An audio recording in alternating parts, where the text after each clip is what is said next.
কিছুদিন আগে হয়ে গেল মাধ্যমিক ও উচ্চ মাধ্যমিকের ফলাফল। আমি সেই বিষয়টি মাথায় রেখে প্রিয় শিক্ষার্থীদের কিছু পরামর্শ দিতে চাই।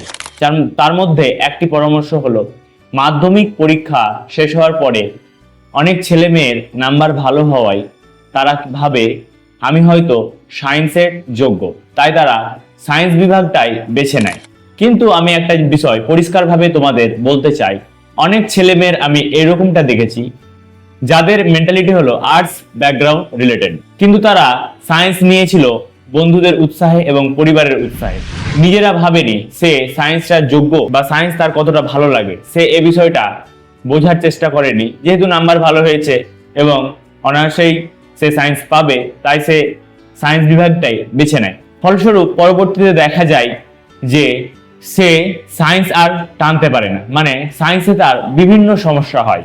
যেহেতু সে আর্টস ব্যাকগ্রাউন্ডে তার ইন্টারেস্ট বেশি ছিল, সে হয়তো বুঝতে ভুল করেছিল, তাই সায়েন্স নিয়েছিল এবং এই ভুলের খেসারত তাকে দিতে হয়। ধীরে ধীরে সে কি করে, ভেঙে পড়তে থাকে, নিজেকে খারাপ স্টুডেন্ট ভাবতে থাকে। প্রিয় শিক্ষার্থীরা, আমি তোমাদের বারবার করে বলতে চাই, কোনো ব্যাকগ্রাউন্ডই কঠিন নয়। সায়েন্স যারা সায়েন্স পছন্দ করে তাদের জন্য ভালো, আর্টস যারা আর্টস পছন্দ করে তাদের জন্য ভালো, বা কমার্স যারা কমার্স পছন্দ করে তাদের জন্য ভালো।